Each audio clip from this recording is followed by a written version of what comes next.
Okay, she's here. And I totally talked her into doing this. Okay, so I have no idea what I'm gonna ask you, but you were coming over and I thought, all right, so let me just kind of recap. Okay. So the last video I did, Harley Place, down, all right. She's calling, she can say I was reminiscing and watching my old NaNoWRIMO vlogs, and you were in a lot of them, and there was one even, the day we found Kayla's wedding dress, you and I were like crying in the video, in that vlog, and so I was telling them about it, and then you were coming over, and I'm like, oh, I should interview you. So here we are. All right, NaNoWRIMO. How many NaNoWRIMOs have you participated in that you know of? well, I did like the young adult version of NaNoWRIMO like twice, where the cap was like 25,000-30,000 instead of the 50,000. I think you got to choose. Like with the young one, I think you got to choose your own. And I think I did that twice, but for like real NaNoWRIMO, probably 4. Okay, so can you share what you worked on? Fiction, poetry, like what were they? I know the only one of them was poetry. All right, Harley Place. I did Place. the like short story novels. You know, the ones I sent to you that I was like almost gonna publish. They're not good. They're not good. I'm not publishing them. I'm not good at writing novels. They're I do it because it's first fun. drafts are always shitty. So if you went back and rewrote them, all right, I gotta get her under control. A lot of the main, like the big things in the stories, you can't really fix. I write novels because they're fun. I don't write them to publish them. Poetry, I write because it's helpful and I can't not write. But poetry is something that it's like actually something that I want to publish. Novels are just for fun. I have no interest in publishing. But right now, you don't know what the I did the learning to combo, where there were like little short stories. I did like the learning to live, learning to love, learning to let go. And those, I think I wrote 2 of them in NaNoWRIMO because they were like shorter stories. I think they were 25 to 30,000. So it's like a novella. Yeah, and they were all like kind of connected, but it was different. Like the main characters you follow in one, and then the next book is like a character you met from the first book, but they were a side character and now they're the main character. That would be a cool one to revisit and see if you want to actually publish. So NaNoWRIMO is in like a week. Yeah. And you're participating this year. You have not participated in like years. 2, I think 2. Was your last poetry collection written during a Nano? Some of them. I did poetry NaNoWRIMO because I was having to build a whole new section for my book, and I thought it was a good time to try to write a shit ton and get some. Which, if you are new here, she did publish her book in 2022. Yeah, it was last September. It is a book of poems about mental health and that journey. I will put the link down below if you're interested. And then my latest book, Letters to a Young Poet Girl, was in response to book relating to hers. So all those links will be down below. So this year you are participating. Yes, I'm doing poetry again, which is a little different for NaNoWRIMO. I'm probably not going to keep up on the NaNoWRIMO website. It's just NaNoWRIMO. Because you're not counting words. No. It is I just, when it comes to poetry, I use NaNoWRIMO as an excuse because it's easier to keep yourself accountable when it's an actual thing that you're following. And you have me to like be on your butt. Yeah. Instead of just going, I'm going to write this much in this month or whatever. Like NaNoWRIMO, it's nice to use as an excuse because it is a real thing. But with poetry, last time I did poetry for NaNoWRIMO, my goal was 3 poems a day. And I very much exceeded that. And probably 2 weeks in had enough for the whole month. Like if I had written 3 a day. Are you doing the same thing this year? I'm doing a little different. I feel like I have a lot less free time now than I did last time. So I'm starting with... Why? Share why. Like you're working, you're not a teenager anymore that's at home homeschooling. Well, I was working last time because I was at cycle year. Yes, yes. But I feel like work keeps me a lot more busy this time because I'm a manager of a restaurant. So like it takes a lot of time, and I am a little bit more social recently, which has been really helpful for my mental health, and I don't want to cut back on that. So I want to make goals that are doable, but still enough that I want to reach them. Still challenging. So I'm starting with a minimum of 1 poem a day and a goal of 3 poems a day. Okay. But if I hit the minimum, I'm okay. So if you hit the minimum, you will have 30, 31, 30, yeah, 30 like poems for a new collection. Based off of all of the prompts that I have got and how I'm using prompts. Yes. So another cool thing with NaNoWRIMO is it helps get me outside of my comfort zone, because I don't write on command. Most of the time when it comes to poetry, I write when I get an idea or when I'm feeling things that I need to get out. And so NaNoWRIMO helps me kind of get outside of my comfort zone a little bit more, force myself to write even if I don't have an idea. So I use a ton of, like, I have things on TikTok saved, I have things on Instagram saved, Pinterest, and then I have prompts that I've just come up with. And these are poetry prompts? Poetry prompts specifically. And then I also have 2 playlists on Spotify, one that's just feels, and that always gets ideas running, and then I have one specifically that's writing inspiration. With your feels, just name a couple artists that are on there. Billie Eilish. Obviously. Billie Eilish is the queen of feels. But when it comes to the feels playlist, it's not so much artists, it's just specific songs. That move you. And that's why something like, a lot of people ask me, like, what type of music do you listen to? And my response is almost always a little bit of everything. And people are like, everybody says that. But my thing is, like, I mostly focus on lyrics. Obviously, I have to enjoy the music as well. But, like, the type of thing that makes me really enjoy a song is the lyrics. So I don't care what genre it is. I don't care what genre it is, as long as I enjoy the music and I resonate with the lyrics. And so that my feels playlist is very much like, it's not based on artists or anything. It's just, this song made me feel something and I resonate with it, so let's add it. And so it kind of built up over time. So it's very specific songs. But yeah, so I'm gonna start with the minimum of 1 a day and goal of 3. But if it goes anything like last time I did it, and if it goes anything like I'm assuming it is based off of how excited I am and how many prompts I have ready, I might bump that up to a minimum of 3 and a goal of 5. We'll just see how things go. But I'm starting small so I don't get discouraged if I'm not reaching something. Sorry about the noise in the background. That's my dog playing with my cat. I should probably close the door. Is there a theme? Do you have a theme for this collection? I mean, it's going to be along the same lines. Most of what I write about is mental health and my journey through that.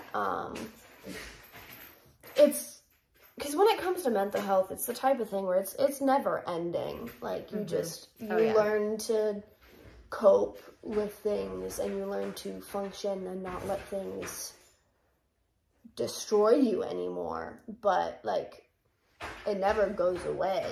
And I'm kind of in a weird new stage of life where I'm realizing some new things where it's like, okay, a lot of my issues aren't actually anxiety and depression. It's based off of ADHD, that undiagnosed ADHD has caused these issues. And so now I'm having to figure out what that looks like, what life looks like with ADHD, and what, how my brain works when it spirals. And there's just a lot of new things that I've been coming to terms with and realizing and stuff. And it's a up and down flow of mental health always. I am going to try to get outside of my comfort zone a little bit more and write about some things that I don't usually write about, but it's like everything is still always, almost always on the line of mental health and just life. So how will you be writing? Will you be handwriting? Will you be writing on your phone, using a laptop? Phone. Always phone. Always phone. Always, like in the Notes app or something? Yeah, I use my Notes app. I have everything categorized. So like I write in a section in my Notes app that's just my poetry. And then at some point in time, I go through my poetry and I filter it and move it into either possible second book or poetry. And poetry is the poems that because I never delete anything. Okay. Because if I wrote it for a reason. And I'm not going to just get rid of it and delete it. But there's a certain amount of poems where either I'm not comfortable with publishing that or it's just not good enough to publish in my brain. And so it goes into poetry. So I still have it, but it's in its own section where it's going, this isn't leaving this. Yeah. So everything's sectioned off really well. What happens so if it's the easy app to crashes find. and you lose your poetry? It won't because it's the Notes app on your phone. So it's updated to Google. Okay. You never know. Just like the old one's updated to Apple. Do you have a working title or a tentative title? I do not. No. But like that's also the type of thing where like with my first book, that came during the editing. And your first process. book, did it come out of a poem? No. Oh wait, yes. It was the title of a poem, right? I had what's funny is none of those actually made it into grab the book. What's funny is none of those actually keep talking. So I had a collection of poems and it was I think it was 4 different poems and it was just A Dip Into My Mind 1, A Dip Into My Mind 2, and it was just they were poems that was the title and then it went into the poem and it was kind of just I don't honestly remember exactly what they were, but I have like the books here. So exciting. It is funny though because it came out of a poem that I wrote and then none of those A Dip Into My Mind poems actually made it into the book. So here's the contents. Try to see if you have this into my mind. I don't think they made it into the book. So this is her book, A Dip Into My Mind, Hannah Joy. I'll put the link down below. Super exciting. This is our copy, which is signed to us, which is super fun. And then this is the annotated version that a friend sent me, is mine in response, and I'm pretty sure it's the same actual photographer. And they have the same ring on, which is pretty exciting. Because if you look at the ring in this one and the ring in that one, they kind of match. Yeah. So, Letters to a Young Poet Girl, side by side. Pretty exciting. But yeah, I'm excited that you're writing another poetry book. And you're going to do Nano. I'm going to totally be keeping you accountable. And but yeah, I'm not entirely sure how I'm going to do the second book yet. I'm just sectioning things off to these are the poems that I think I would like to publish in the second book. But I'm not sure if I'm going to section it like I did that one or if I'm just going to have poems there or whatever. Because in this book, there's 6 different sections. It's a hefty book. Yeah, there's 6 sections. Yes, there's 6 parts. And a lot of poems. What was the hardest thing, would you say, about publishing your book? For me personally, it was all of the changes that I ended up having to make to it because I had gotten it like almost entirely ready to publish. Like I was there, I was ready. Well, the year you planned on doing it, it was like 3 years later that you actually did it. And then my boyfriend and I broke up. And I had an entire section in the book. This is true. Titled to him. And nothing in it on bad terms. Like, I'm friends with him. It's all real and raw and real life experiences. There was 2 things that made me want to take that section out. One, it's not current anymore. Like, all of the poems that I wrote about him, I still have. But it wasn't current anymore, and it felt weird to publish a book with an entire section about how much I love this man. And it's also not applicable to other people, anymore. too. And 2, I realized, you helped me realize, that the way that the book was set up with the sections, it ended all of this mental health struggles with a section about me loving this guy. And then it was like, okay, this is not what I intended, but it kind of makes it seem like this guy fixed me, and that's not how that works. And so I ended up having to take that entire section out, and I had to write a whole new section, I remember, titled Self-Love. And for starters, writing enough poems to fill a section is a lot. And second off, I wasn't used to writing things like that. Like, most of my poetry is depressing. Dark and depressing. So having to do that was probably the most difficult thing for me personally with this book, because I had to alter the entire book, honestly. Editing took a lot out of me. I hate editing. I didn't hate it.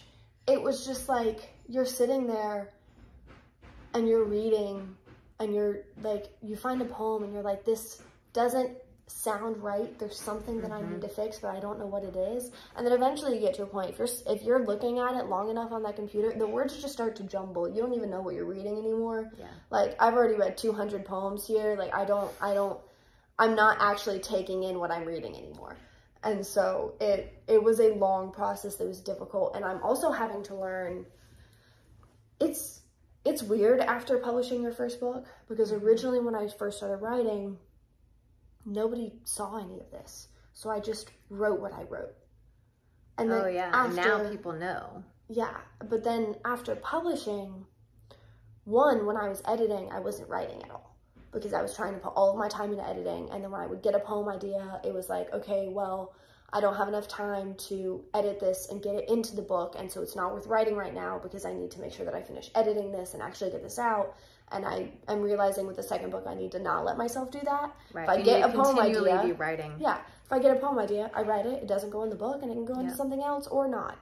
But the whole point of me writing is me writing for me, and then sharing it to help other people. But I'm not gonna let publishing affect my writing.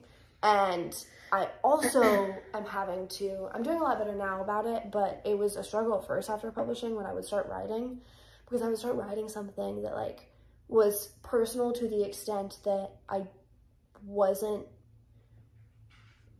wanting to put it into a book. Which is okay. Like, there are some things that are okay not that absolutely there's no issue with that.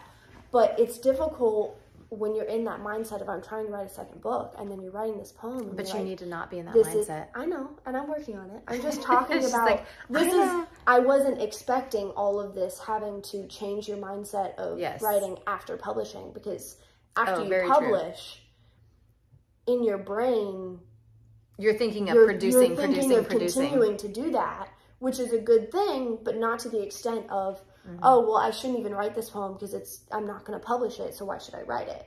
And then it's like, okay, you're not writing to publish.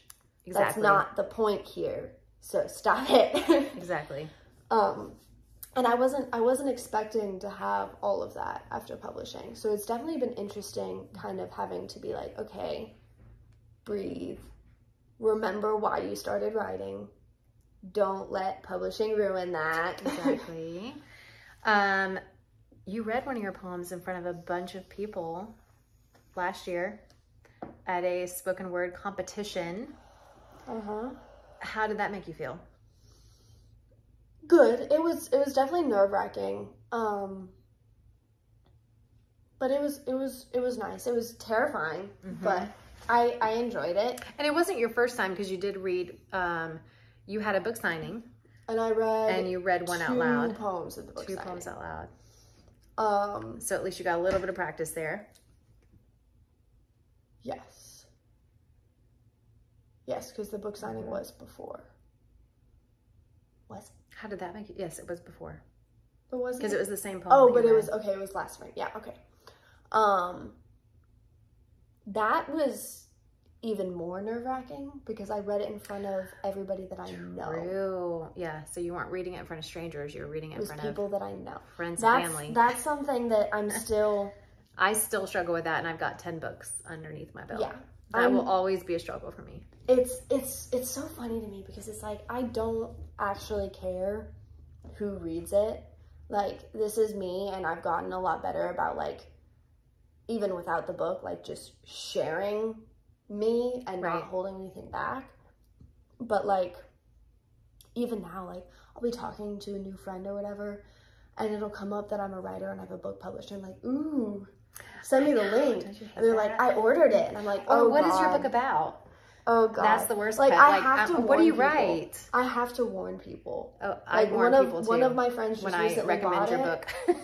I'm like, just so you know, Daddy still has not finished it. Yeah, It's dark. It's heavy. It's dark. He's shed some tears. Yeah, you know. But yeah, one of my friends recently bought it, and when he still hasn't read it yet. But when he bought it, I was just like, just a heads up. Yes, it's very dark. Like, it's very dark. And then this came. How did this make you feel? This is a heavy read too. If you're a mom of someone who struggles with mental health. I had to pace myself with. Well, you opened it up on Christmas Day. Yes. And She did not know I wrote it. It was in a box. And it was the actual pages, so right? On Christmas Day. Christmas Day. My big gifts were yes. the first copy of this finished. She had no idea that I ordered proof copies. And then was the first draft of this on just paper pages. Just printed out paper pages. You started reading it that day. Oh yeah, I finished it that night. I flew through that and was sobbing the entire time. When this got like published, and I got my copy, I had to pace myself with it. Like, I don't know why it was so different, but it was like, I would read a little bit and I would start breaking down in a good way, but I would start breaking down, and then I wouldn't be able to read anymore because I was crying, and I was like, okay, I need to take a break. We'll come back to this later. I absolutely adored it. It healed a lot of inner child. You can like make me cry. Because like we're a very open family. We're a very open family. So we knew about her mental health struggles. Like, that has been a part of our life, but yes. But it was